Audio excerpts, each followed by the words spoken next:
Oh, sorry, you caught me having dinner. Welcome, everyone. Here we are. We're doing a little live stream here to give you guys a little update on how we've been getting on with Trial by Fire and Complications. Good to have you here this evening. Hopefully, a few people will join us for this and we can talk a little bit about the filming process for these movies and where we're at and how it was. But for this, I'm going to need my director for the evening. That means bringing in Travis Grant. Welcome, sir. Oh, hi there. How's it going? It's pretty good, yeah. You sounded awfully like Ryan Reynolds there. It was quite uncanny. It's a Canadian thing. Yeah. I'm slowly piecing together the Canadian accent and learning to differentiate it from American. You know, because there's the obvious Canadian accent that anyone can pick out, and then there's the slightly more subtle one, the devious one. Don't worry about it, buddy. Yeah. Oh, man, you catch the Blue Jays the other day? There was a few people on set who talked like that, and it was quite interesting. There was a stunt guy that we borrowed Frost's like trailer from or whatever. That guy had the most Canadian accent of all time. Oh, was I talking to him at one point? Is that the guy whose daughter is like? So, because Carson and I picked up. Yeah.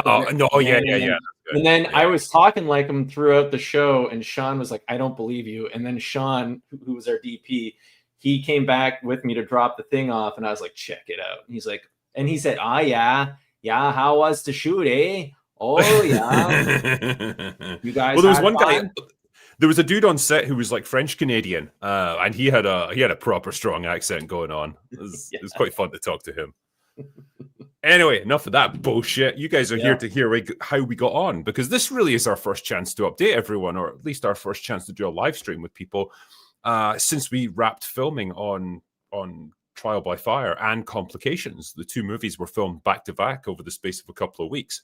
And what a fun experience it was. I mean, it probably was less fun for you since you had to direct it and deal with all the problems that always come with making these movies. But for me, it was great fun.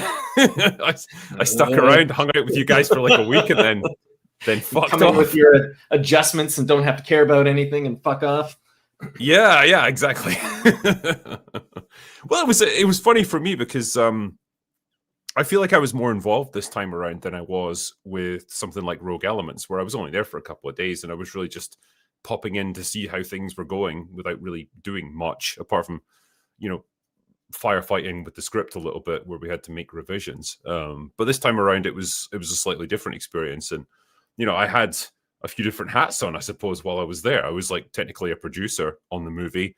I was also the author of the original novels and the scriptwriter.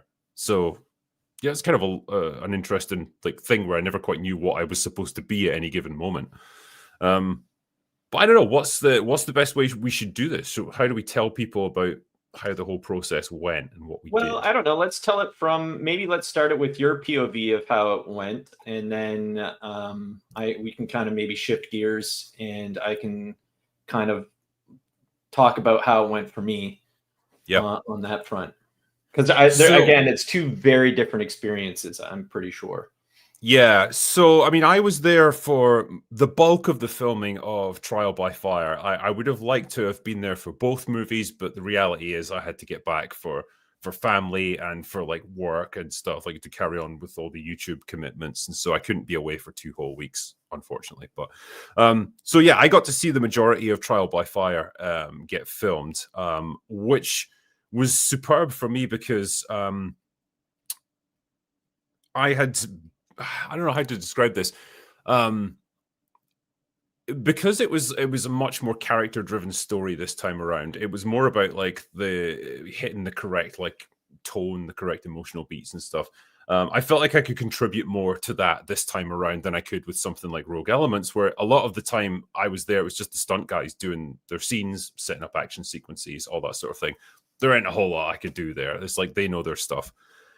This time around, it was I was really seeing the scenes that I had envisioned from the script and, well, really from the book as well, because this is all drawn directly from a novella that I wrote for the Ryan Drake series a good few years ago now. So these were a lot of scenes that I had had in my head for a long time, and then wow, there I am seeing them getting actually filmed for real with actors putting their interpretation on it. And it was a superb experience. Like it was probably the first time in this whole process, like since we started doing these, that I really felt like I was seeing my books get brought to life in a way that I didn't quite with Rogue Elements, because that was a different beast, and it was a great thing to see. And I think I got to, I hung out with the actors and spent a lot more time with them this time around than I did last time, because again, it was quite a busy, chaotic sort of period, whereas this time I got a chance to get to know them a bit more and get their spin on the characters and what they were wanting to do and stuff. And yeah, I don't know, man. I found it a really enjoyable experience, and yeah, quite investing at times. Like I said to you at one point, I think after we'd filmed a couple of big scenes, it was like the next day, I was like, yeah, my sort of investment in this movie has gone from like a 6 out of 10, where I was just excited to be doing it, to like a 9 or a 10. I really felt involved after that. So for me, it was yeah, a really good experience. Yeah, it's nothing like being in the thick of it and problem solving. You even got to be a second unit director for a couple hours. Yeah, which who knows if that footage was even usable, but it was fun. Yeah, there's a question actually saying, were you just there while shooting, or being co-director, producer, influence? That's a good question, actually, because that is something that kind of did come up at one point. I think initially when I got there, I think I was feeling the pressure with this one a little bit, because of how Rogue had turned out. It wasn't necessarily everything we imagined it was going to be when we started the process. And a lot of that's on me. Like ultimately the script writing and that responsibility lies on me. But I think this time around I wanted to really make sure that it came out the way that I had it in the script, because I think we had a script that we were both pretty happy with, and it was like, right, we really want to make sure that we hit this just right.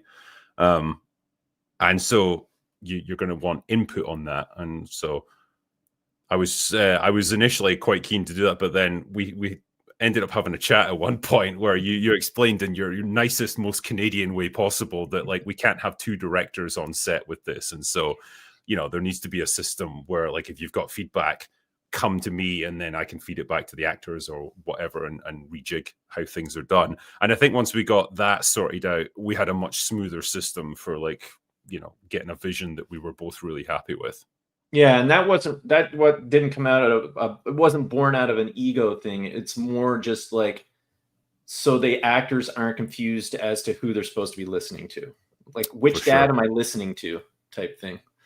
Yeah, and I think that was just 100% a learning experience for me of like, okay, like how are these things going to work on set? Because I hadn't been in that position before. Like I say, with Rogue Elements, like there wasn't really a need for me to do anything like that at the time, because it was really it was logistical stuff, and that was really outside of my control anyway, so I didn't have to do anything. But there was scenes in this that I had a very clear idea of what I wanted the tone and the performances to look like. And we needed some sort of system where I could explain that either to you or to the actors or whatever. And to be honest, like most of the time I didn't have to like, interfere in that way. There was one or two times I think where I gave you notes. Tone adjustments. Yeah. And I think, we worked out that system then that it worked pretty well. It functioned pretty well. And it's 90% of this stuff is just communication. You can have the most amazing shot or the most amazing scene or monologue or whatever in your head. If you can't convey to the director and the actors and so on those thoughts in a way that they can understand, then it's all for nothing. And so you have to learn that method of communication in a way that works. And yeah, like you have to also, I think, as the writer of it, realize that you can only take it so far. Like your level of control only extends so far, and then you have to turn it over to the actors, and you have to turn it over to the director, and ultimately they have to put their contribution onto it. You know, and that's, there's like 100 little stamps along the way that go onto it. Yes, and that's, you know, that's not an easy thing for an author to do, because that's the background I came from. It's not a screenwriter, Right. it's an author. And that's where you've got 100% control over everything, really. But you don't have that with a movie, because it's a big collaboration of people, and they all have their own input that they want to have on it. Because I've learned this weird fact that actors are humans. Sometimes they are. It's true. And humans have their own opinions about things, and they have their own takes on characters, and they have, you know, they have things that they can do and things that they can't do, and so you have to, again, take all of that into consideration, which I'm not used to. And so that's, as obvious as it sounds, that's a thing that you also have to learn to work with rather than against. Yeah, it's almost like you have to have like a degree in psychology in how to deal with different personalities, and how different people take input, take criticism, are able to interpret what you're trying to get them to do, how far they'll go with it, what will you do if they are not able to go with it, or not willing to go with it, or they're going with it, and then you've just decided, and then you see, oh, what we've envisioned isn't translating, so we have to pivot or whatever. It's a really weird dance that I'm always interested to take up once I'm on set, because there's always a give and a take with this sort of stuff. Yeah, Hurricane Laura saying you become very attached to the characters you create. You do indeed, because there's a double layer to this for me. Like, one, they're the characters that I wrote for the script, obviously.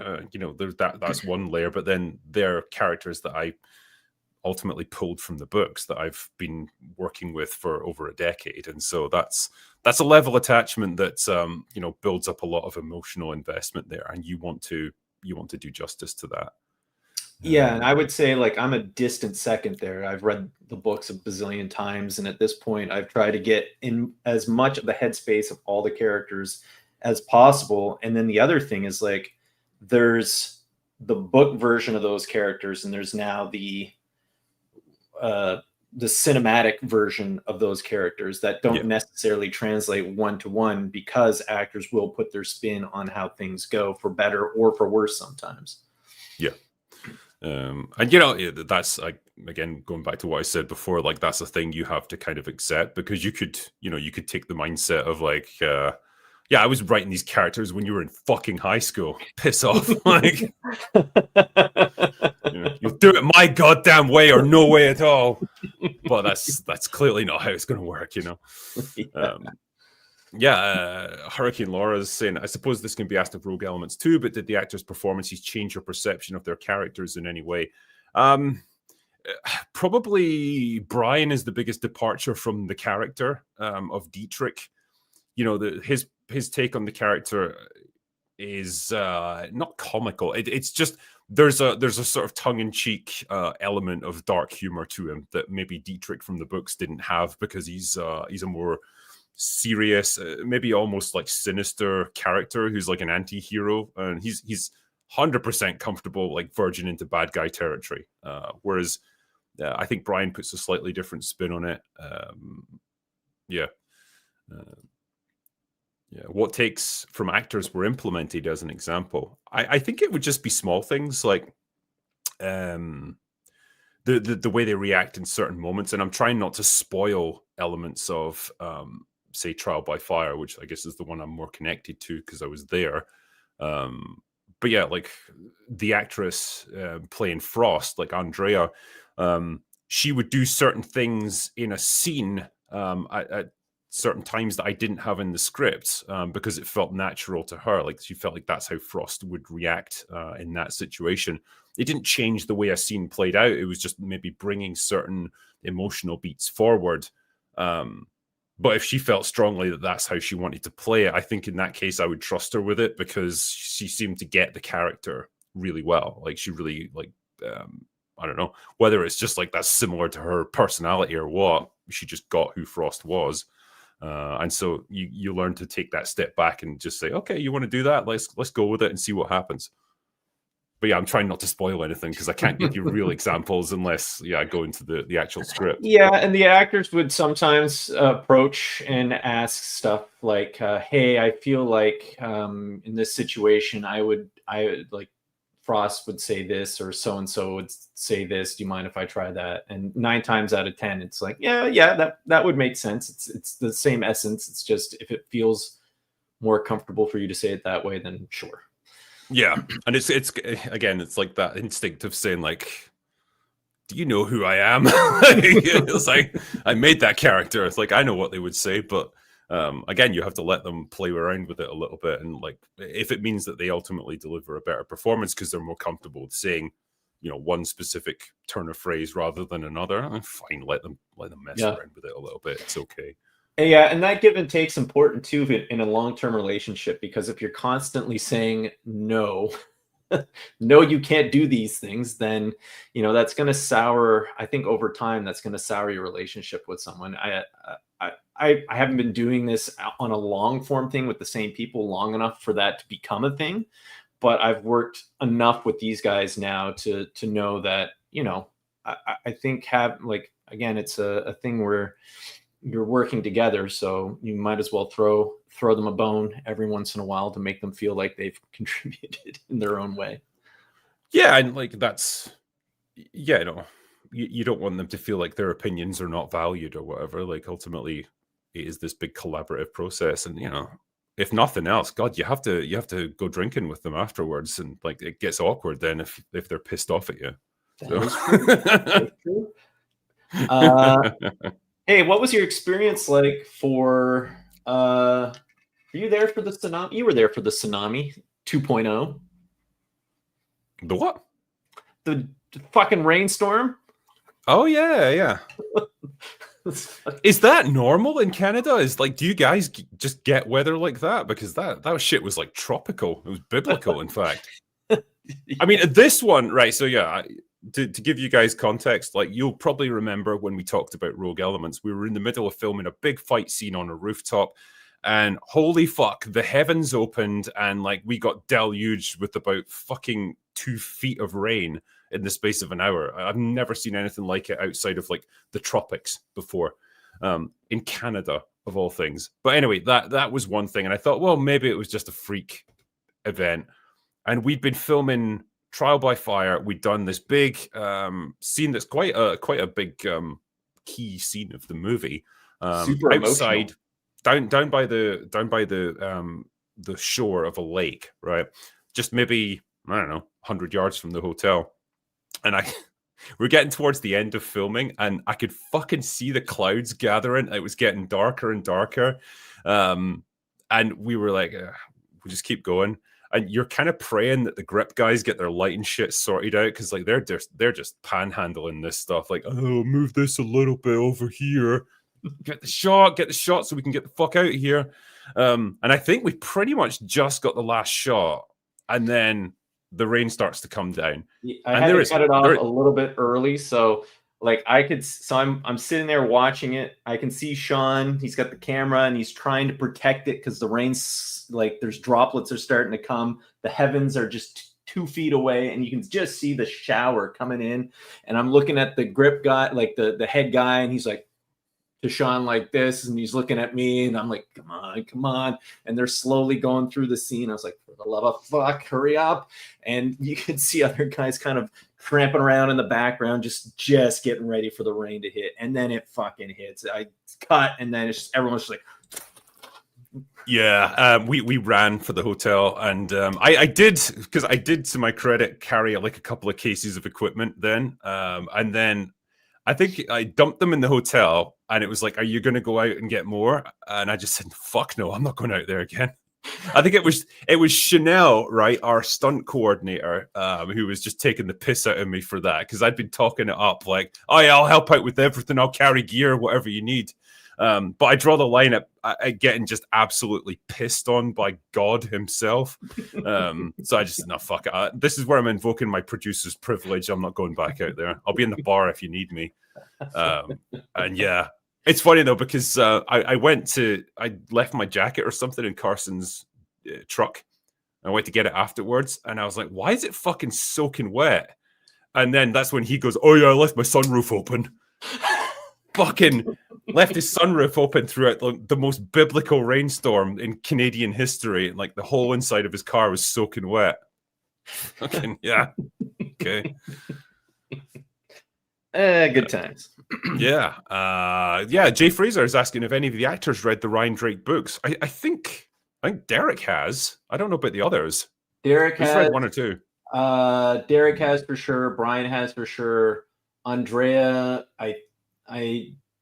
she asked for Trial by Fire, so I'm pretty sure she read Trial by Fire, but I don't know if she's read the books. Yeah, that's fair. Well, it doesn't matter. I mean, she kind of got Frost anyway. Yeah. Yeah, it was this, probably everyone has a Frost in their mind. Nice to see that she's really involved again. I mean, yeah, like Trial by Fire is her movie, ultimately. It's all about that character. She's the lead on this one. And I'm really glad we got to do it. I said to Travis before, like having seen what we did with this and what the actor can deliver and stuff, I kind of wished we had done this instead of Rogue Elements. In retrospect, I think to have done this as the focal point with that kind of budget would have been really cool. But it would have been not a Ryan Drake movie, if you know what I mean. Like he would be in it, but like it wouldn't be his story, and so it probably would have been a bit misleading, I think, for people. But that's the way it goes ultimately. Yeah, drink the cause of an answer to all of our problems. Yeah. Yeah. From all the crazy things that have happened on set, I had a question for Travis. In his career, did he ever have anything approaching a Marlon Brando moment where the actor wanted to do crazy stuff? I don't think so. I don't think I've worked with like a crazy person before, like a person who's just gone off the rails or had a zany idea that's just out of left field. Like the worst case scenario was just like on Rogue, working with someone who just wasn't an actor and shouldn't have been on set. That was I think we know who you're talking about. that was frustrating. That was fucking frustrating to no end. And yep. Don't worry, it only ruined the entire finale of the movie. It's fine. Like finale no big of the deal. Movie, dude. I had to work fucking. I should show it. It'd be super mean of me to do it. I won't. But like, do it, like, do it, you bitch. Show the raw footage. Like people who are giving you shit on your self reflection of Rogue Elements and whatever. They have no fucking clue how much work there was to like clean all of that up to be usable. No clue. Yeah, I mean, I've seen some of the outtakes, and I know the problems that were there. But yeah, I mean, like, ultimately you take stuff like that on the chin, and like I could put my hand up and say like the script that I wrote for Rogue Elements wasn't my best work ever. Well, literally, it was my first ever screenplay. So, yeah, definitely, I could have delivered something better. I think I have with these two movies, particularly with Trial by Fire. I think there's a much more satisfying emotional heart to it, and I think that's probably the thing we lacked most of all in Rogue Elements was like that emotional core to it, and we definitely have that with this, and that was my intention with this. One, to delve a bit more into the character of Frost, which we do from the book. And two, to just give the audience like something to grapple with, like on that emotional level. And I think we definitely get that here. Yeah, 100%. Did you speak with Derek about his Hallmark film? I did when we were having a few beers one night, actually. It's just these Hallmark films are made on like an assembly line almost. Like it's very quick, very efficient. I think that's just that's how they churn them out, basically. So yeah, I think Sean, our it's just- DP on this one, he's done a whole bunch. He's DP'd a ton of Hallmark films of Vancouver. Yeah. And it's just it was a learning experience. Now Trial by Fire will benefit from it. It will, hopefully, yeah. And you know, it's cold comfort to me in some ways because, hey, ultimately, like I took a shit ton of money from people who believed in me and didn't produce the best results with it, and that's kind of on me. And I would be lying if I said that quite a bit of self-reflection and soul searching didn't happen after that. You know, because you know what, the director's cut, which you know, once I'm done with all of this stuff, like it'll go into a post with trial and complications, and I think the director's cut is it's definitely way better. It's a way better story, and it cuts out a lot of the extraneous bullshit that I like worked into the script when we expanded it. So I think that's much more what it should have been, and it's a much slicker movie. It doesn't, it doesn't undo like every single issue, but like I think it's a much better cut. Yeah. Hey, Qua's in here. Qua was on set with that. We'll talk about that. He was on set for Complications for a couple of days. Yeah. We all still believe in you. No, that's honestly one of the big things I wanted to say. Like, I appreciate all of you guys and like the people who aren't here tonight, but they'll probably end up rewatching this or whatever. The people who stepped up a second time and were willing to take another shot at this. I think what you're going to see is hopefully going to make good on some of the promises that I made with Rogue Elements, you know, and I appreciate you very much for giving us another shot, you know, because this will make all the difference. Yeah, Travis's last cut was great, so there you go.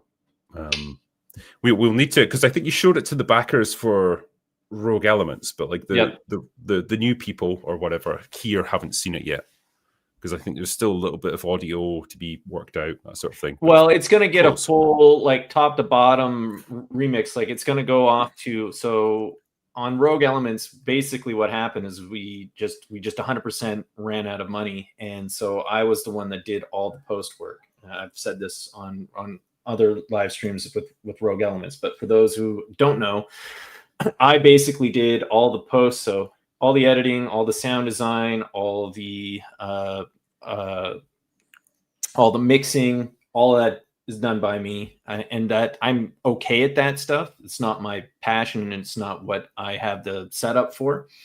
But for this one, my sound instructor from Vancouver Film School, who's pretty big in the post department in Vancouver, he's working on Complications and Trial by Fire, and said he would kind of remaster, redo from scratch Rogue Elements. So it should have a much better, much cleaner, and appropriately mixed sound this time. So it will be better in every sense of the word, for sure. Definitely. I like this one. What doesn't kill you makes you stronger, or in Drinker's case, drunker. Really excited for Trial by Fire, you guys. Yeah, like I am excited to share it with you guys, and like I said before, like I think there's a lot more to grapple with in terms of character. I think with Rogue, we dumped a whole bunch of characters into the story that like we didn't have enough time for people to get to know, and so you're not necessarily that invested in them and their relationships. Whereas here, you've got Complications where you're going to get to know Dietrich a little more, and you've got Trial by Fire where you're going to get to know a lot about Frost and her backstory. And I would be surprised if people don't like them by the end of their respective stories and haven't bonded with them to some degree. Yeah, and I also think those two films will actually help elevate Rogue Elements as well. Yeah. What's this? Drinker, how did you approach writing the screenplay differently from the first film to the second? How did you change from author to screenwriter? So learned a lot of harsh lessons from Rogue Elements for a start. I started by having a purpose-built story that I knew exactly where I wanted to take it right from the beginning. That was the difference. Whereas, like, we started with a concept for Rogue Elements, and then got obviously the money from the Kickstarter campaign, and then said, "Hey, let's just take this same thing and bolt a bunch of extra stuff onto it and hope that it works." Whereas with this one, it was like, no, I understand the resource constraints and stuff that we've got and that we're working with, and I have a story that I want to tell from beginning to end, and I know where I'm going to take it, and it's not going to be about big bombastic action sequences or fight scenes or whatever. It's more about the characters that are involved. There is still that. There is still a bit of that in it. Don't worry. But that was the core of the story. And then the only difference, I think, is there's a few flashback sequences in it, which I didn't initially put in my first draft of the script because I didn't think we'd have the resources and the time to do it. And it wasn't until Travis read the novella that it's based on, and he said to me, like, no, you've got to have this stuff. You've got to have these flashbacks in to some degree, because that is like the emotional heart of the film. If you don't have that, you don't have really a proper story. It's not going to make sense for people. And so we worked that in, and we found ways to make it work, because I thought it was going to have to involve recasting Frost, finding a younger version of Frost, like find someone who looks like Andrea but is like 5 or 10 years younger or whatever, and that's going to be a nightmare. But it turns out you can just de-age people with the right makeup and stuff, which is uncanny, like what they were able to do. And that was able to make it work. And that those scenes, those flashbacks are really the heart of the movie. And now that we've got them in there, it's a much more complete story. Yeah, and some of my favorite scenes are the flashback scenes, for sure. Yeah. Someone got a little weepy during a few of the takes. Motherfucker. Yeah, I mean, I don't know what to say, man. Like, when you're shooting scenes like that, I think there's a lot of emotion that's flying around on set, and it turns out even I'm not immune to it. As cynical and old and drunk as I am, particularly when I'm kind of the person that's responsible for making it happen. It's like the story or the idea or whatever that was in my head, and now it's like getting like acted out in front of me. And the thing I didn't expect is that the actors, you don't just yell cut and then everyone's like happy clappy and like, hey, that was a good take, wasn't it? They're keeping that shit going consistently. Like, they're keeping that kind of emotional intensity going, and there's nothing to break the tension, and it just fucking settles over everything like this dark cloud. I don't know how to describe it, but like, you can't help but feel it. And it's the energy definitely, like, anyone that's been on a set will and is a professional will know when to like stop goofing, especially when you're doing this stuff, and it'll just settle. And then everyone, that's why I don't like doing like dramas all the time, because Jesus, when you're shooting for like a week straight of just sad stuff, my God. And in this particular scene, Andrea had to bring a lot of emotion to it, and I had to check in on her a couple of times, A, just to make sure that she was still doing okay, and B, just to make sure that she wasn't gonna like, blow that emotion. But not to worry, she was in it that whole, I don't know how long we shot that scene for, but it was a couple, 3-4 hours maybe. And then by the end of it, she went off to a side room and she was like still in the moment. And I remember asking her if she needed a hug. We hugged it out, and that helped her get out of whatever headspace she had gotten herself into. It's been a while since I'd seen anyone get that lost in a scene, so it was chilling. No, it worked really well. I just remember, like, after that, I was on such a it was like I was just moping around after that. I don't know how to describe it. Like, because I've been like, before we did that scene, like I was downstairs in the rec room, like we were playing pool, and like I was just goofing around with people, and like, just being an asshole as usual. And then after we filmed that scene, I was just like, I don't know, like it just took all the wind out of my sails. It was weird. I just felt like really quiet. I didn't talk to anyone afterwards.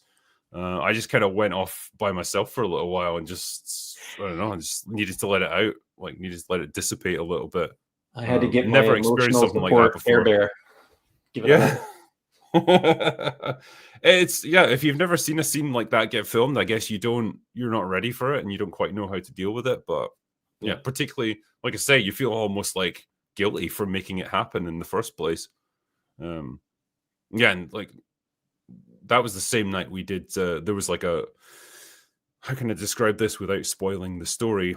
There's a scene where Frost gets put through a lot physically, in an interrogation sort of context, and again, you're seeing the actress kind of having to go through quite a lot, like to get to that scene and get it done, and you feel guilty for making them go through it because you didn't have to write it that way, but you did in your nice, comfortable office with a cup of coffee in your hands, not thinking about the practicalities of it, and then suddenly there it is getting done, and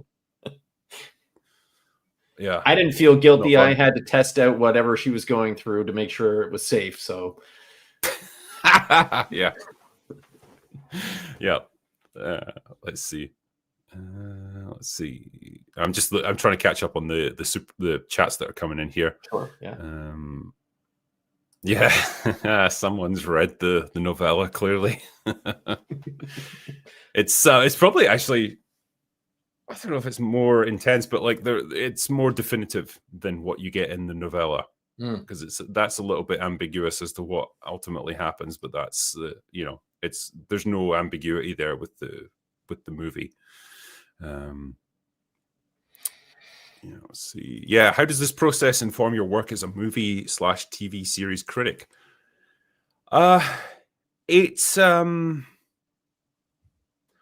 how do I describe this? I think it made me even more critical of big budget TV shows and stuff, right? Because I can see what Travis and the actors and the production team were able to accomplish with a fraction of the money that these big projects have in Hollywood. And that's with a lot of constraints. That's with like being up against it time-wise, having limited amounts of retakes, not having all the cool camera angles that you can dream up at any moment because you just don't have the time to set all that stuff up, and still delivering like a pretty satisfying end product. And then I think of big Hollywood productions that have all the resources under the sun but suffer from just shit writing and terrible creativity, and that's the result. So I've got less sympathy for them, but if anything, it gave me a little bit of understanding and a little bit of sympathy towards Chris Stuckman with his movie.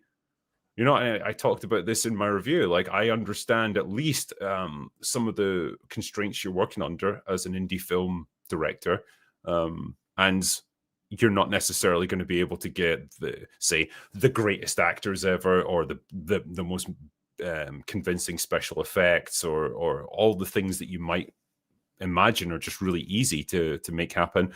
They're not going to be there. And so I kind of got that, and particularly with my experience of like doing the script for Rogue Elements, it made me realize, your first effort isn't always your best when it comes to film production. And so like I was a little bit more understanding towards him and what he was doing for that. So there's that, at least.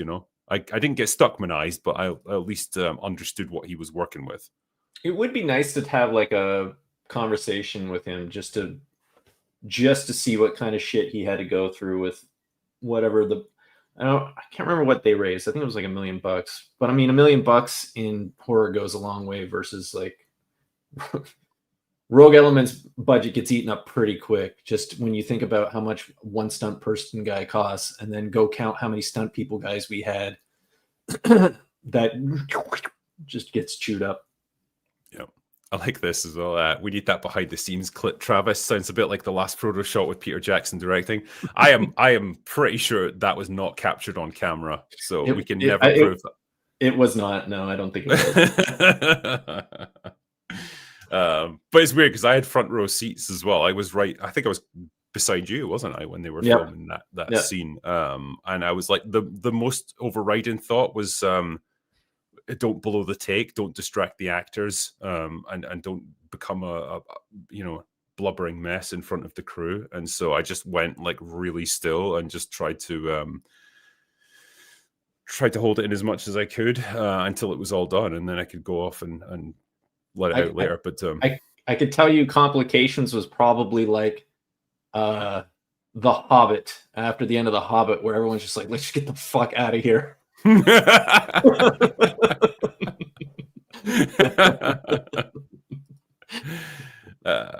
dive into that statement in a minute.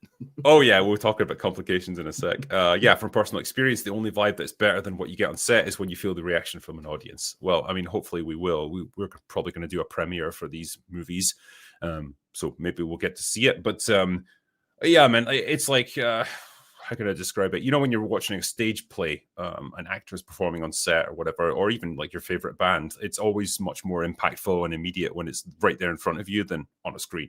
So there is definitely that as well. What are you most proud of from the journey so far? Probably scenes like that. Like if there's scenes in the movie that can make a cynical asshole like me shed a single manly tear and nothing else, we must be doing something vaguely right, I think. Your tear wasn't quite white. It was like almost like a whiskey colored. Yeah, don't ignite it, you know.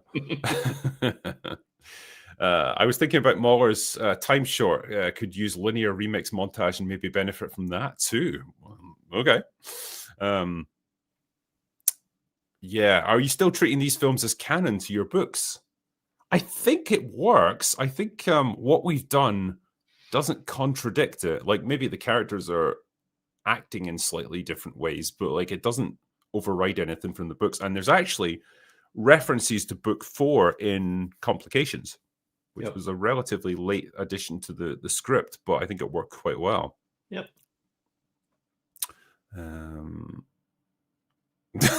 Why are you so awesome? It's one of life's mysteries. What can I say? Some people are just born that way. Yes. What eats up the budget more, stunt work or weapons? You could probably answer this better than I can, actually. Stunt.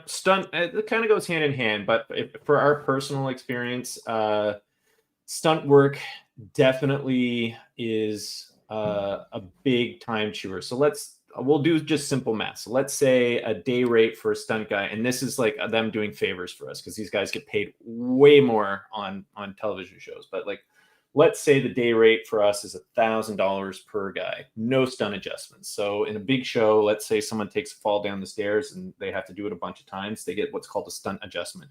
They get paid extra every time they do that. For us, these are people that are friends that with Max and Carson, those guys are from the stunt world, are very deep in that community and are highly respected. So they're able to get a bunch of stunt people to come work for us and put their bodies at risk for a fraction of the price that they would do for TV shows and movies.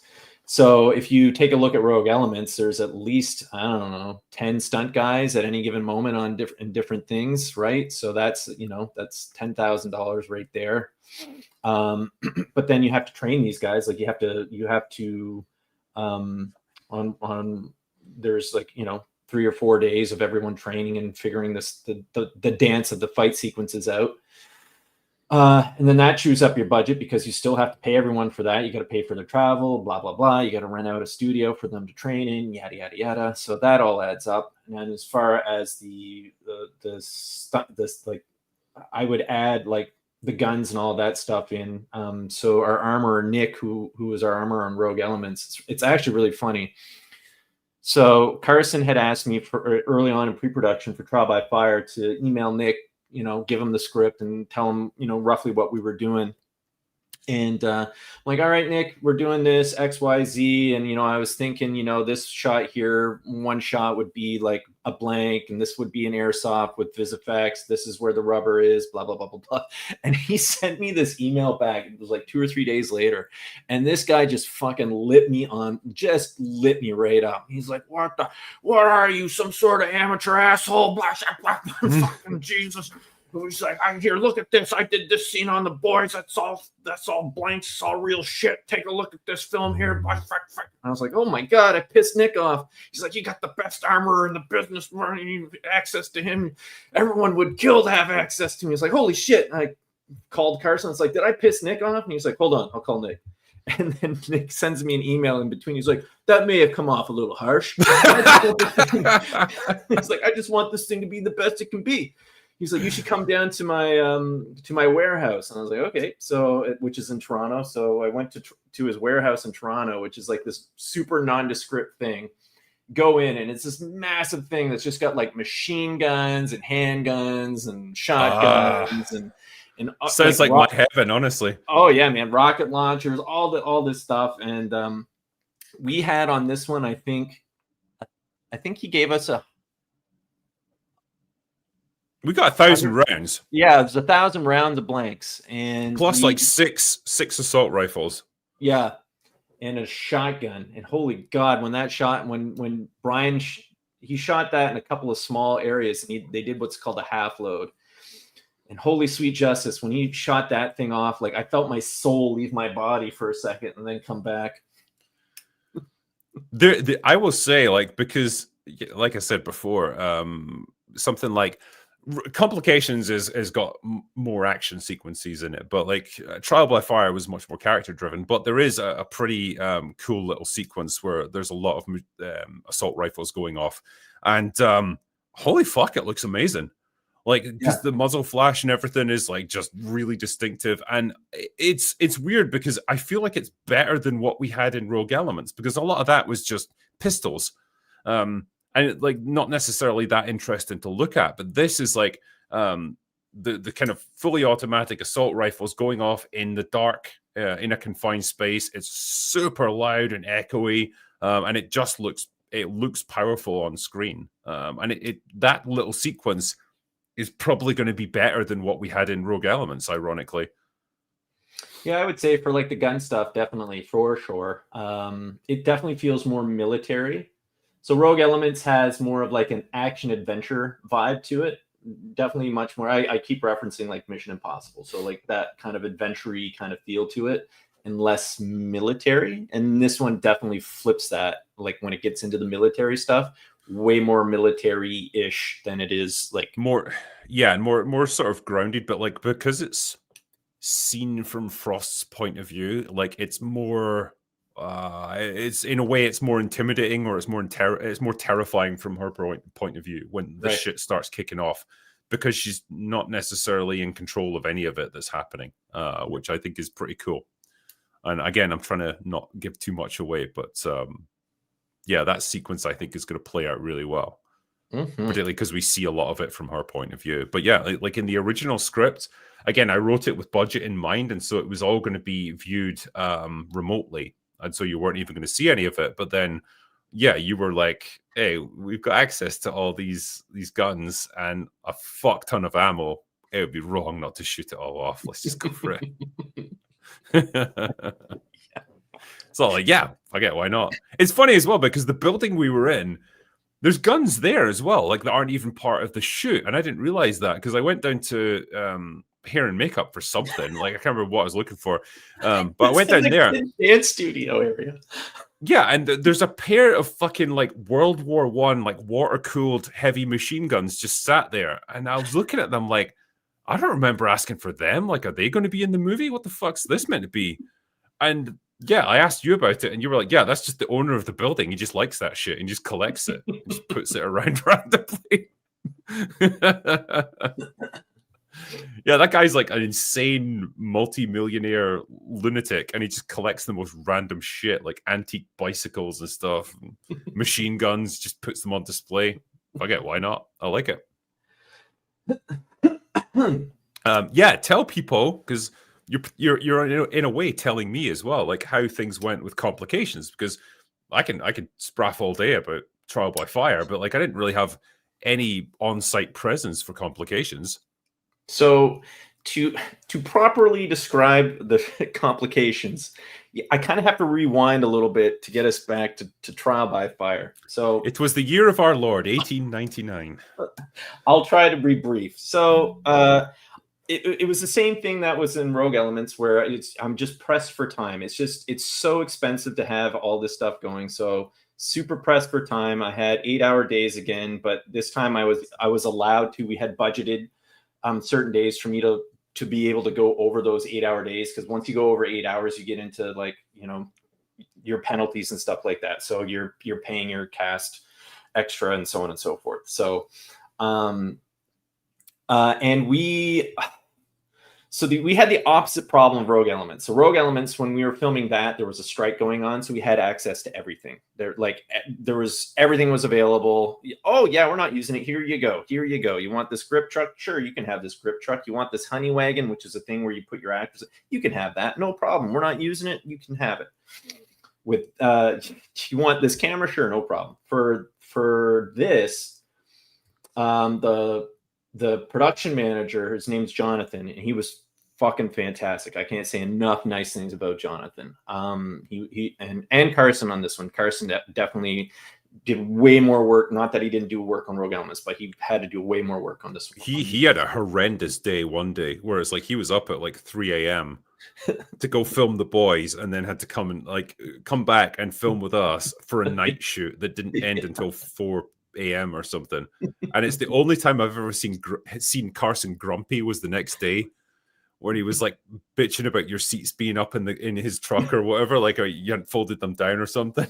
Yeah. And he was convinced you hadn't put them down properly. He's like, oh, you didn't put the seats down, god damn it. He was just like grumpy old man in his dressing gown. Yeah.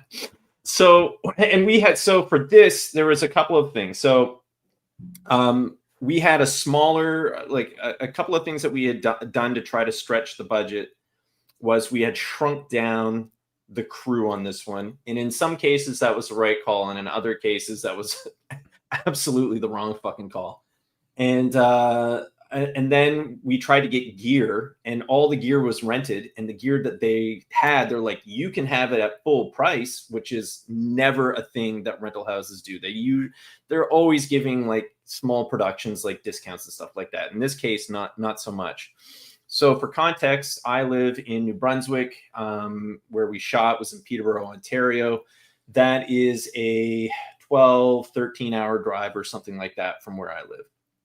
And we were stressing about, because it was getting closer and closer to shoot, and we didn't have any gear. We didn't have any cameras. We didn't have a grip truck. We didn't have anything. And like contracts problems were afoot, clearly, with this one. Like the train had already left the station. There was no way it was going to stop. So we were going to shoot like with a fucking phone if we had to, type thing at this point. So I'm like racking my brains, like, what are we going to do? And then I remember, I don't know why I forgot this, but in Moncton, which is a 2-hour drive away from me in New Brunswick, there is a guy named Serge who owns a company called Equifilm, and they are a smaller rental house. And I called him up and I was like, hey, I'm in a bind.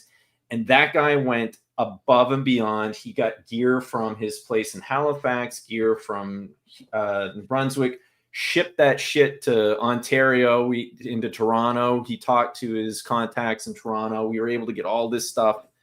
And he gave a really good deal for us. It was above and beyond what he had to do. So I can't say, again, enough nice things about Serge, because he saved our ass there. And then Jonathan tried to rent us a rental truck to pick this stuff up in. And there were no rental trucks. There were none anywhere in Peterborough, in Ontario, or in Toronto, except for one. And this stupid fucking truck did not have not a plank. What the fuck are those things called? The thing you walk up on, like a plank, but not a plank. You know what I'm talking about? A ramp. A ramp. That's it. No fucking ramp on this thing. So we drive into Toronto from Carson's place, which is like 6 hours or whatever once you factor in traffic. Grab this stuff. Sean grabs a truck. I go to Nick's to see all the guns and stuff. So they have to load this stuff up without a ramp, and it's a ton of gear. Like we're talking tons and tons of weight. Get all that stuff on there. We take it back to Carson's. It's not a proper grip truck. So a proper grip truck has stuff set up so you can grab stuff and bring it out really quickly. Does not exist. So we have Sean, I say we, Sean did 90% of this work where he had to build shelves into the truck, put all the gear on, and then the grips had to take this stuff out without a ramp, which doesn't sound like a big deal, but when you're trucking big, heavy equipment, sandbags and all that stuff, that just kills the time. It makes these guys more tired than they have to be. And then this was the department that got like swallowed up the most in like the shrinkage, which was a horrible, awful mistake. So these guys just had to work harder, and they did. And so while you were there, everyone was still at the, hey, we're making movies. Yeah, day one's great. Day two's awesome. Day three, I'm getting tired.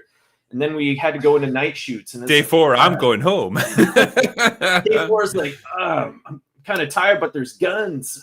Or wait, that was day five. There's guns, so that'll keep me going.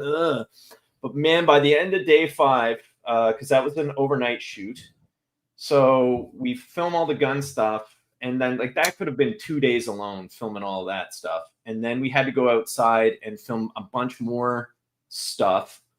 And I have my AD with his clock. He's like, hey, and I got Jonathan like, your actors are now getting paid like $16 a minute right now. I'm like, fuck. I was like, I need these shots.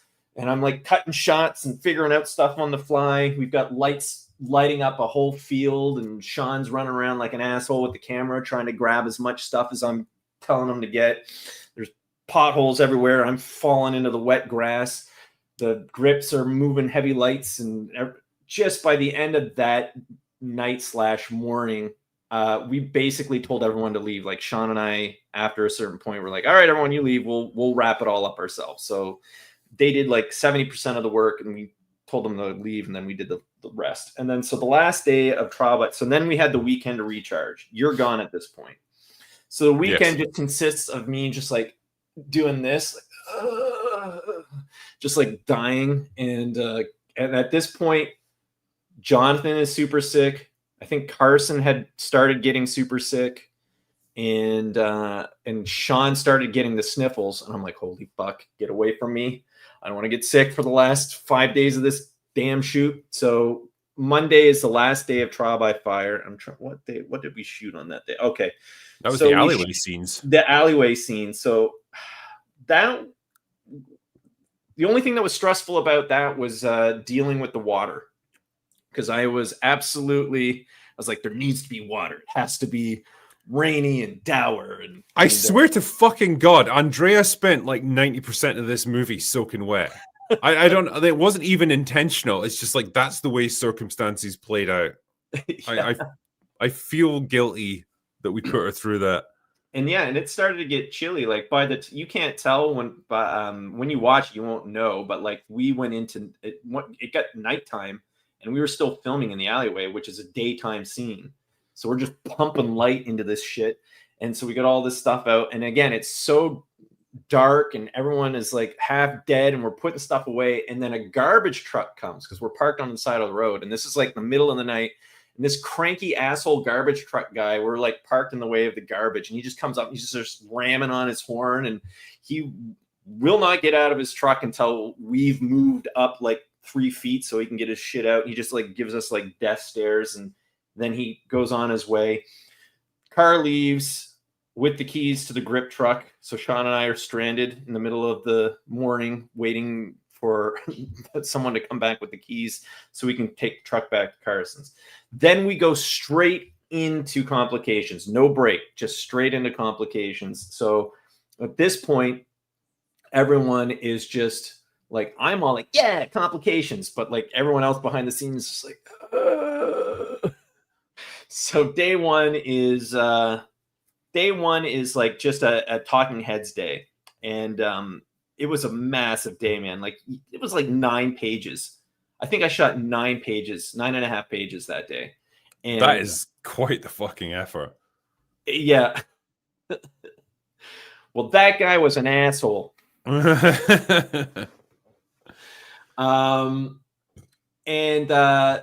so that first day was like, and this is also when all the gear started to just like shit the bed on us. So the lights that we had worked on a wireless system, and for some reason, like they just all of a sudden they would just in the middle of a take just start flashing or change color temperature, and the guy we'd have to stop and they'd have to like dick around with it, and that'd chew up like 6 minutes, and then we do some more, and then it would happen, and if that happens like 10 times, 6 minutes times 10, that chews up a good chunk of your day just fucking around with lights. I swear to God, 90% of the delays on movies is just the guys setting up lights. Yeah. That is honestly what most of it is. Yeah. And it's like, so that's happening. And then with complications, I'm working with actors that I've never worked with before. Trial by Fire was like 90. I think I had worked with everybody before on Trial by Fire. There was no new faces on that. DL maybe. Yeah, DL, but he'd kind of been a stunt guy, but like yeah. But other than that, I already had a working relationship with everyone. So with complications, there's the main bad guy I'm meeting for the first time, and he's got questions for me, and he's like I feel like my character would do this and do that. And then Brian is also very different from everyone else. Like he really likes digging into the backstory of like Dietrich, and that helps motivate him as to why he would do stuff. So there's a it was super helpful that I wasn't there to answer any of his questions. There was just a lot of like time just like getting like really deep into the character, just so like someone would pick up their cup. Like, why would I pick up my cup? Because I fucking told you to, is what I want to say. But it's like, well, because so-and-so is doing this, and when he's doing that, that's he starts to feel a little angsty, and when he's angsty, that's he wants to pick something up so he doesn't punch someone in the face, whatever it is to get them to where they need to go. Yeah. And then so that day was okay, and then the next day is the action-y sequence day, and that was like Carson was kind of in charge of that, and he swore up and down to the AD. He was like, yeah, you'll see, I can get this thing done on time. And I was like, bullshit, you will. And he did. He was over by like 3 or 4 hours, and which left me, and like it's not like I'm not doing anything, I'm there doing all the stuff with him, but he's making sure everything's all safe and stuff. And then that left me with then I had to do all of Jonathan's stuff, like the nerd, like the hackery stuff.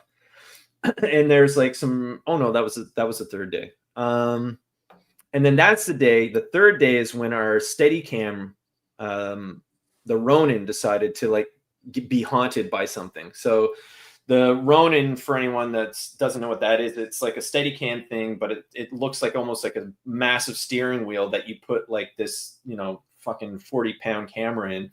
And that's supposed to smooth out your shots. And this particular part of the scene really called for smooth shooting. And like we'd be doing a take, and we'd be in the middle of this complex thing, and then all of a sudden one of the axes wouldn't work, and the shot would go all wonky. And so then the assistant camera operator would come over, and they'd dick around with that. And it was the only day I got frustrated. It was the only day where I let it show that I was like mad. And it wasn't to anyone. I remember being in the corner, and the thing broke again, and we're like behind, and I've got like the production manager kind of like not yelling at me, but she's like telling me to hurry up. I've got my assistant director saying, you get the shots you need. Fuck the production manager. And then I'm also a producer on this, so I know what it's costing. And so I just remember like taking the script and going, and just breathing deeply after that. And we finished the day. The next day is like the big opening. It's like a very specific shot that I've had this whole time. I'm like, of all the shots I had to compromise on, I'm not compromising on this opening fucking shot. And so I told my assistant director, I'm like, I was like, this is gonna be like it's gonna feel like the whole set is constipated, but as soon as we get this, the rest should be just like diarrhea, and it should go really quick. And it took 5 takes to get this specific shot, and then everything else went pretty smoothly. And then the last day of shooting, holy fuck! Oh my god! If there was ever a day where I think there was gonna be a mutiny, it was the last day of Complications. there, if there was ever a day where, so the last day is supposed to be at like this mechanic shop, and we're setting up for the very, very last shot. It's like a little quick 2-shot thing. We've got a slider set up. I've got Deep Brian set up, and we're getting the shot all lined up and stuff. And I can see the assistant director kind of walking towards me, and I was like, I don't know if he's going to stop or if he's just going to keep walking into the woods and not come back. And so he stops and he looks at me and he's like, so the owner is saying that he wants us to we can't start in the shop for another hour. And I was like, oh, okay.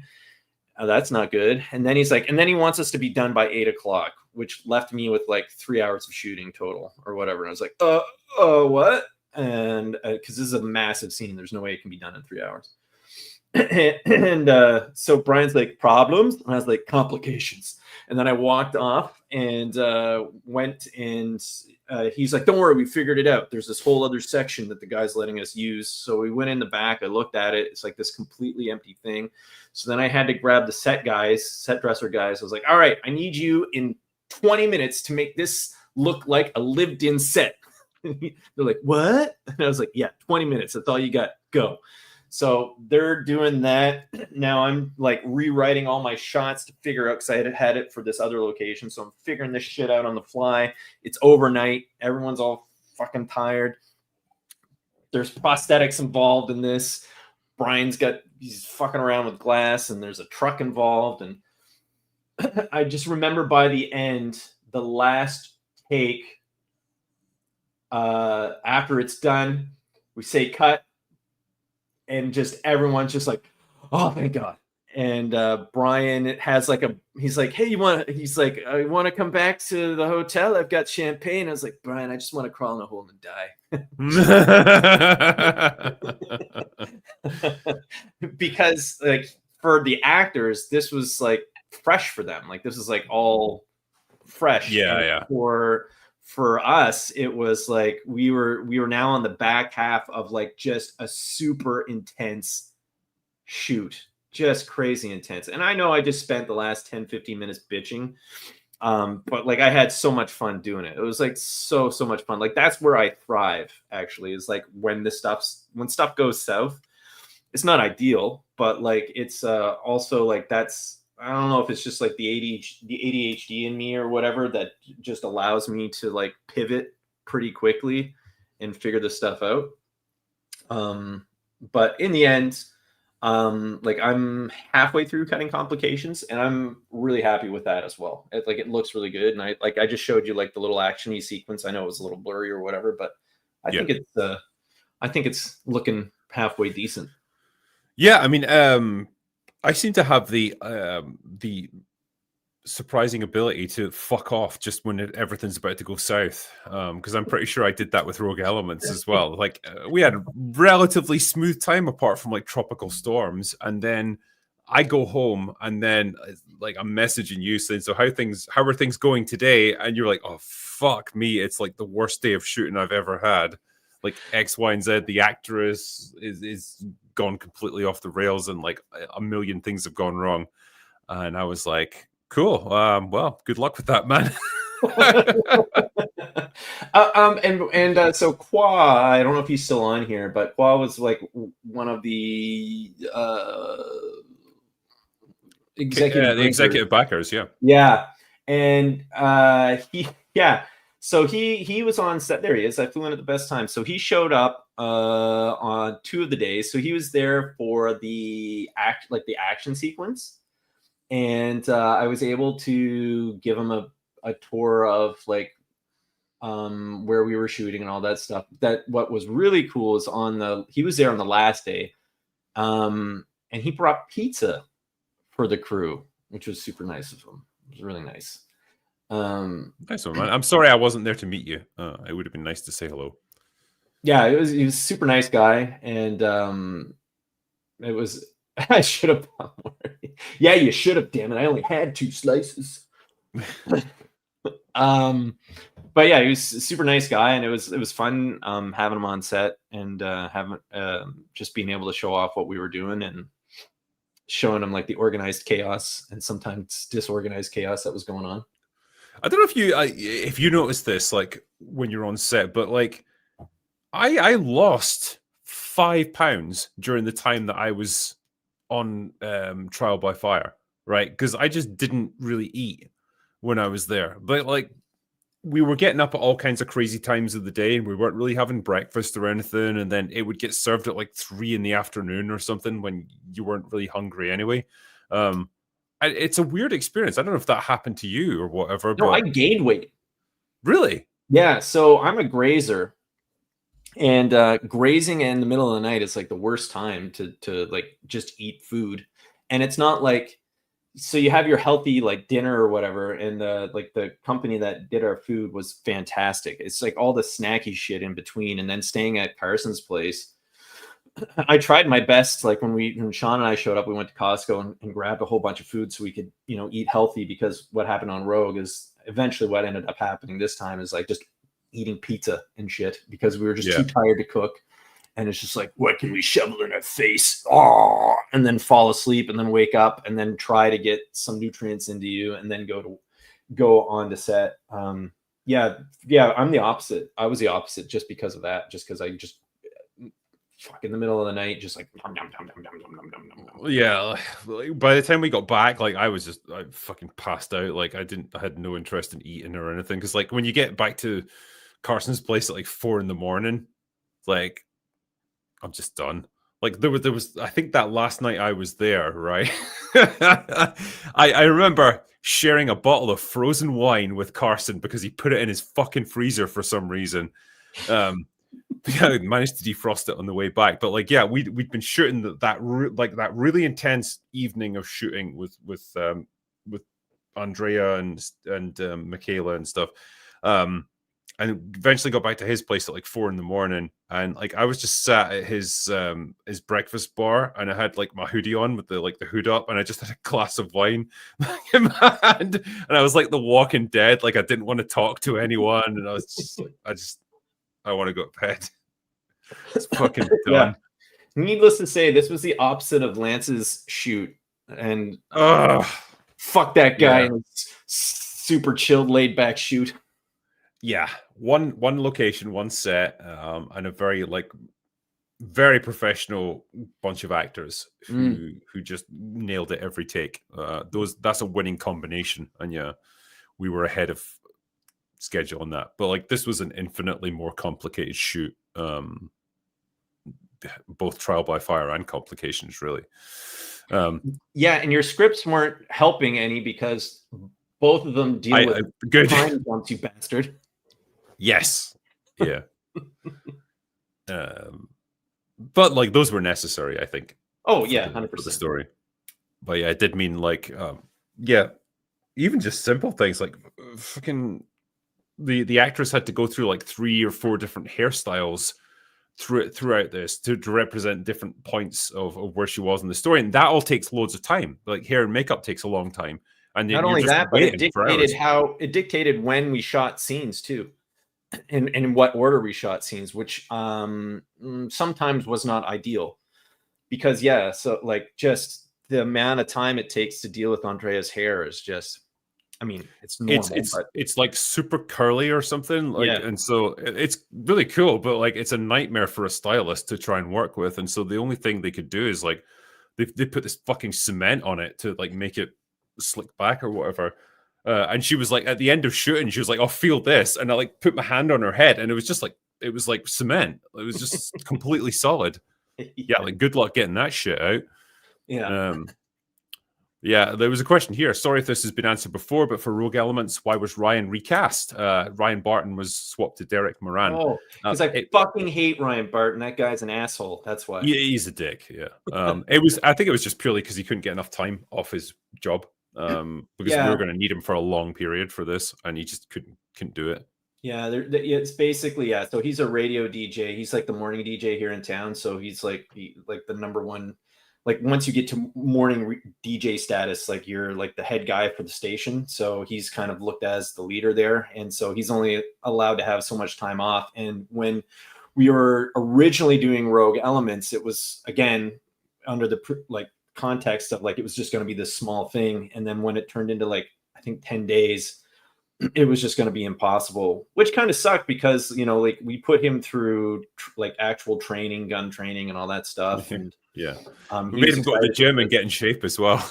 Yeah, like he fought, like I got one of my military buddies to like train him up and like do like actual like the same kind of training they do in the military and all that stuff. He got super jacked for it, and so it was actually his wife, because then we kind of rewrote a character so he could still be in it, and then his wife kind of talked him into being like, well, if you don't do some of this, you're just gonna regret it. So we did the Caruso character, and I tried to get him in for Trial by Fire. Yeah, because we could have had him in it technically. Yep. And the problem is when we were filming, he has blackout dates for an entire month. It's called like sweeps or something, where none of their personalities are allowed to take time off. It's just pure blackout. There's no negotiating, no nothing. They have to be there, and that's exactly when we were filming. So just it sucked because it would have been nice to have him on set again. Yeah, no, absolutely. Yeah, would you consider doing a stream with Chris Stuckman and or the Daily Wire? That's a hell of a combination. So you can compare your experiences with production, etc. I would do a stream with Chris Stuckman if he wanted to do it. I don't imagine he would want to talk to me, but there it goes. Yeah, this is probably in reference to your experiences. Leadership is tough. It's so tough to hold it together, but it's a testament to your integrity that you put that pressure on yourself. So. Well, I took it all out on Carson when I got home, and I just yell at him. I love staying at Carson's place. He gave me his whole RV to like sleep in. I mean, yeah, yes, the propane warning alarm kept going off every hour throughout the entire night and kept waking me up, and I had no idea how to like make it stop, but that's fine. Yes, I was pampered this time. I didn't have to sleep on like a love seat. I actually got a bed to myself. I didn't have to share a treehouse with Jean-Luc. I was like living large on this one. Yeah. Serve chilled. Yeah, like that was the fucking wine. Like I walked all the way into town actually that night because we were between takes and I had like an hour or something to spare. Walked into town, went to like a grocery store or whatever the fuck you guys call it. Bought a bottle of wine, and I said like, right, I'll put that in the fridge in the RV, and like we can have that when we finish for the day, because that was going to be my last night with you guys. So I thought I'll have a drink with you, and Carson, in my absence, found it and then put it in his freezer for some reason, and it fucking froze solid. Like it was a complete block of ice. So we had the most chilled wine imaginable then, but we got there in the end. I don't even remember that. Like I must have just been dead somewhere. You were there, I think. It was like, yeah, it was the last night before I left. So yeah, it was a super late one. We got back. Carson and I drank it. I don't think you had anything to drink, but like I was just really fucking quiet that night because I was really tired and it'd been quite a day. And I just remember being sat at the bar in his house. And we were just kind of chatting a little bit about what had happened that day, and I just had nothing more to give at that point. I was quite happy to go off to bed and pass out. Yeah, here we go. Yeah, freezing cask wine is done for cold distilling. The alcohol will not freeze and some of the water will. You then drain the liquid to make a stronger drink. I like that. Lesson learned. Yeah, that bottle of Aberlour isn't going to drink itself. I got Carson a bottle of Lagavulin as a gift. Who knows if it's still intact? I suspect not. Yeah, why didn't you get Henry Cavill? I'm sure he'll do it. I'm sure he's just chomping at the bit, really. Yeah. So basically, we ruined Rogue Elements for Ryan by giving you money, huh? Noted. Yeah. If we'd been doing some cheapo, like $20,000 shoot that was going to take 2 days, he would have been fine. Yep.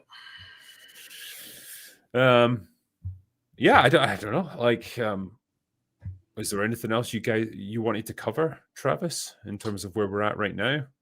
Okay, I'll just kind of give just an update of where we're at. So we're on the 2.0 rough cut of Trial by Fire. So that like kind of officially takes it out of rough cut territory and into like now people can start giving me notes and things like that. which has already started. And I've kind of set that aside just so I can kind of let that just kind of dump out a little bit. And now I moved on to Complications. Like I said, I'm about halfway through editing that, and that's coming along quite nicely. I've sent off so VisFX has it, Composer has it, Sound has it, Carson has it, you have it. You are the only people that have the rough cut of the thing. Yeah, we've already been going back and forth a little bit on that with ideas, that sort of thing. Yep. And I think it's looking pretty good. And I will say, just from the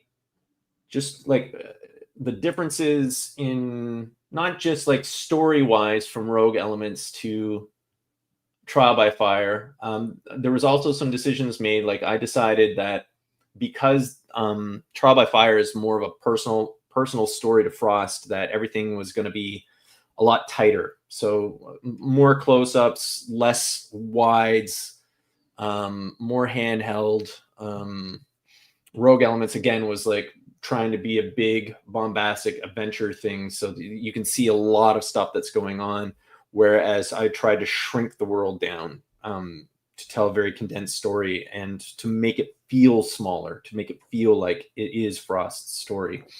And then Complications is kind of like a halfway between that, I would say. It's a little bit more bombastic, lives a little bit more in the wide sometimes than Trial by Fire does. And I think that's all I got for updates as far as those two are concerned. Yeah, I think in terms of the competition winner as well. So we got Last Exit Diner as our winner of that, obviously.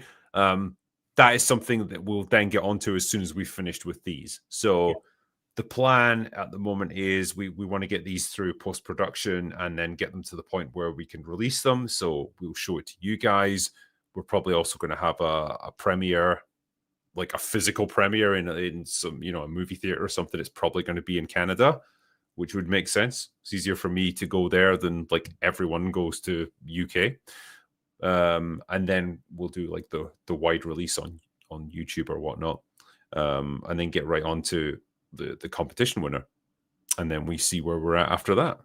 So, like this has been kind of an interesting experience with this whole Kickstarter round of funding, because instead of doing like one movie in the format of Rogue Elements, we've got 4 that we're ultimately producing as a result of this for about the same amount of money. 4 movies, and they're not necessarily that much shorter. Like I think we clocked Trial by Fire at 27-28 minutes. Yeah, the current cut is around that. Yeah, so it's probably going to stay around about there anyway. With a few like establishing shots, it might end up being slightly longer. And probably Complications is going to be the same. So it's not a huge difference between that in terms of the amount of footage and Rogue Elements, which was about 35 minutes. So you're getting more bang for your buck this time around, I guess, is what I'm saying. Just so you can put this into perspective, Rogue Elements took 11 days to shoot, and Complications and Trial by Fire together, and that was ultimately what you see on Will's channel is like what, 45 minutes or something like that. And then in 10 days we shot 60 minutes of footage, let's say, give or take. So yeah. But it's like I say, I'm a lot more happy with the scripts that I produced for these 2 movies than I was for Rogue Elements. It was a learning experience, but ultimately I think they're much more focused, they're much more rounded and complete, and just tell more interesting stories. And we got the actors dialed in this time around. I think a lot of things that didn't work perfectly last time, I think, are a lot more efficient this time, and should give you guys, the end product that I think you deserve. So watch this space, I guess, for more updates. We definitely want to have more. I think we've also got behind the scenes stuff that we filmed for these projects as well, which we can share with you guys as well. Because was it Ricardo that filmed that? Ricardo? Do you mean Adriano? Adriano, that's it, yeah. It's exactly the same. I was so close. I knew it sounded vaguely Italian, okay? Good old Ricardo. I think it might be partly because the guy who did the behind the scenes stuff was Richard on All in Good Time, and so I just merged them together in my head. Yeah. Yeah, he's got a ton of raw footage, so I who knows when that's coming out, but he's actually, I think he's in Italy at the moment on vacation, so I'll see where he's at once in a week or two. Yeah, and yeah, like this is an interesting thing they're pointing out here. You could write in gap fillers to bring all the shorts together into one story for a big finale. I did say that to Travis. It's like, wait, we've got basically 3 short films that are about 30-35 minutes each. Merge them together, you've got like a 90-minute movie effectively. But you know, I don't know if we want to try and go down that road, but it would be quite cool to show them all back to back. Well, you know how we could do it is you take our characters from Rogue Elements, and they're the guys who fill in the gaps, right, Dimitri? Just them reminiscing about all these different stories. I'm ready to reprise that character. Okay, put me on the field, coach. I'm ready. I'm sad there was no place to put them in this. Yeah, people were asking as well, am I in it? Not in the same capacity that I was in Rogue Elements. I don't really have a cameo in the same sense, although technically I am on screen for a few seconds. Yeah, same with me. You're not going to see much, but I am there. Yeah, and it was mostly just to help out because there wasn't anyone else there. That's true. Yeah, the reason I'm in it is like, oh, we need a such and such, and like we don't have that. I'm like, nope. Oh, I'll do it, I guess. Okay, here you go. And yeah, I think in my case it was we realized that Carson would need like 3 or 4 arms to be able to do all the things he needed to do in one particular scene. So it's like, yeah, we need someone to help out with this. So there I was. Yeah, you'll never know. Anyway, I'll probably finish up there. It's been great hanging with you guys tonight. Travis, you do look like Moby, but you're okay in other respects. So it's always a pleasure hanging with you as well. It's nice hanging out with you. Yeah, but catch us on the next one. We'll give you more updates in due course, I guess. But right now, that's all we got for today. So go away now.